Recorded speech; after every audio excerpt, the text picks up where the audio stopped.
भारत एक ऐसा देश जिसकी मिट्टी में बलिदान की खुशबू है, जिसकी हवाओं में आज़ादी के गीत हैं और जिसकी रगों में दौड़ता है एक अद्भुत जोश, जिसे शब्दों में बयां करना आसान नहीं। जब ये जोश पर्दे पर उतरता है तो वह सिर्फ एक फिल्म नहीं रहती, बल्कि एक अनुभव बन जाती है। ऐसा अनुभव जो दिल को हिला दे, आंखों में नमी ला दे और सीने को गर्व से चौड़ा कर दे। 80 के दशक में जब भारतीय सिनेमा में मसाला फिल्मों का बोलबाला था, तब भी कुछ निर्देशक ऐसे थे जो मनोरंजन के साथ साथ दर्शकों को एक संदेश भी देना चाहते थे। सुभाष घई, ये नाम उस दौर में अपने आप में एक ब्रांड था। उनकी फिल्में सिर्फ देखी नहीं जाती थीं, महसूस की जाती थीं। और 1986 में आई कर्मा इसका सबसे बड़ा सबूत थी। देशभक्ति के जज्बात और जोरदार मनोरंजन का ऐसा संगम कि सिनेमा हॉल में बैठे लोग कभी सीट से उछलते, कभी तालियां बजाते तो कभी गला भरकर रो पड़ते। मुक्ता आर्ट्स लिमिटेड के बैनर तले बनी इस फिल्म की कमान सुभाष घई ने खुद संभाली। कहानी, निर्देशन, निर्माण सब उन्हीं के हाथों में। पटकथा लिखी सचिन भौमिक ने और संवाद दिए थे कादर खान ने, जिनके शब्दों में हमेशा एक अलग ही चटकारा होता था। फिल्म की लंबाई 3.25 घंटे से भी ज्यादा थी, लेकिन इसका हर पल रोमांच और भावनाओं से भरा हुआ था।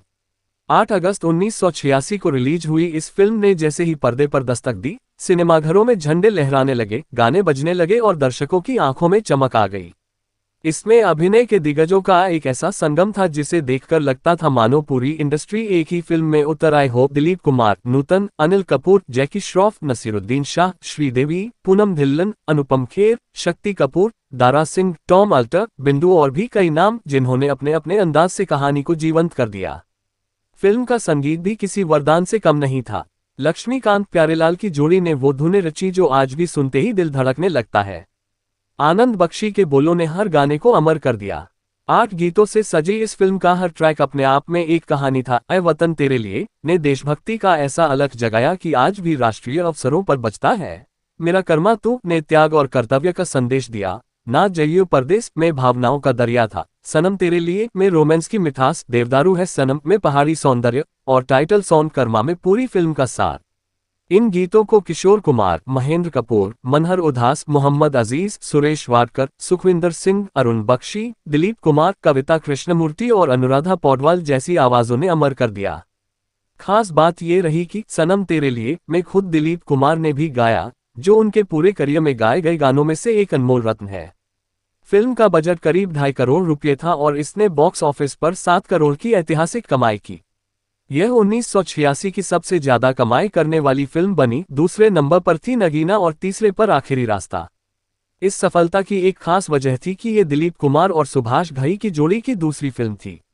इससे पहले विधाता 1982 में दोनों ने साथ काम किया था, लेकिन उस दौरान दिलीप कुमार की बाकी फिल्में मशाल, धर्म अधिकारी, दुनिया, मजदूर बॉक्स ऑफिस पर उम्मीद के मुताबिक नहीं चली थीं। कर्मा ने उनके करियर को फिर से चरम पर पहुंचा दिया। सुभाष घई की फिल्मों में अक्सर एक खास पैटर्न देखने को मिलता था। जैसे विधाता और कर्मा दोनों में ही दिलीप कुमार का बेटा पुलिस अफसर होता है जिसे खलनायक मार देता है। यहाँ तक कि डॉक्टर डैंग का नाम, जो अनुपम खेर के साथ कर्मा में अमर हो गया, वह सबसे पहले विधाता में एक छोटे से निगेटिव किरदार के लिए इस्तेमाल हुआ था। 1985 में जब कर्मा का मुहूर्त रखा गया तो श्रीदेवी का नाम पहले ही फाइनल था, लेकिन दूसरी नायिका का नाम तय नहीं हुआ था। उस वक्त की टॉप एक्ट्रेसेस डिम्पल कपाड़िया, मीनाक्षी शेषाद्री, पूनम ढिल्लन, सलमा आगा, पद्मिनी कोल्हापुरे सब इस उम्मीद में वहां मौजूद थी कि शायद रोल उन्हें मिल जाए। आखिरकार पूनम ढिल्लन को चुना गया। हालांकि फिल्म सुपरहिट रही, लेकिन पूनम को आलोचकों ने गूंगी गुड़िया कहकर ताना मारा, क्योंकि उनका किरदार फिर एक शोपीस तक सिमट कर रह गया था। खुद पूनम ने कहा था कि वो बेसिर पैर के रोल कर करके थक गई हैं और अब मीना कुमारी जैसी गंभीर भूमिकाएं चाहती हैं। जैकी श्रॉफ के लिए कर्मा किसी वरदान से कम नहीं थी।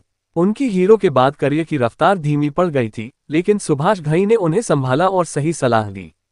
हालांकि कर्मा और अल्लाह रखा की शूटिंग साथ साथ होने के कारण एक टकराव पैदा हुआ। दोनों निर्देशकों में मनमुटाव हुआ और जैकी बीच में फंस गए। नतीजा, अल्लाह रखा पहले रिलीज होकर पिट गई, लेकिन कर्मा की सफलता ने उनका करियर बचा लिया। श्रीदेवी के साथ यह सुभाष घई की पहली और आखिरी फिल्म रही। शुरू में घई उनके लिए हिंदी ट्यूटर रखना चाहते थे, लेकिन उनके एक्सप्रेशंस इतने प्रभावशाली थे कि ट्यूटर की जरूरत ही नहीं पड़ी। हालांकि रिलीज के बाद श्रीदेवी को लगा कि मल्टी स्टारर फिल्म में उनकी भूमिका को नोटिस नहीं किया गया और इसके बाद उन्होंने घई के साथ दोबारा काम नहीं किया। शूटिंग के दौरान माधुरी दीक्षित का भी एक छोटा जुड़ाव रहा, वो एक डांस नंबर के लिए आई थी। उस वक्त उनकी शुरुआती फिल्में बुरी तरह पिट चुकी थीं, लेकिन घई ने उनके टैलेंट को पहचान लिया और आगे चलकर उन्हें राम लखन जैसी हिट दी। फिल्म का संगीत उस समय की चार्टबस्टर लिस्ट में छाया रहा। आए वतन तेरे लिए साल 1986 की बिना का गीतमाला में तीसरे नंबर पर रहा, जबकि ना जाइयो परदेस 24वें पर। अनुपम खेर, जो उस समय गंभीर फिल्मों के लिए जाने जाते थे, को विलेन के तौर पर लेने पर डिस्ट्रीब्यूटर्स को संदेह था, लेकिन डॉक्टर डैंग के रोल में उन्होंने ऐसा जलवा दिखाया कि वह हिंदी सिनेमा के सबसे खतरनाक खलनायकों में गिने जाने लगे।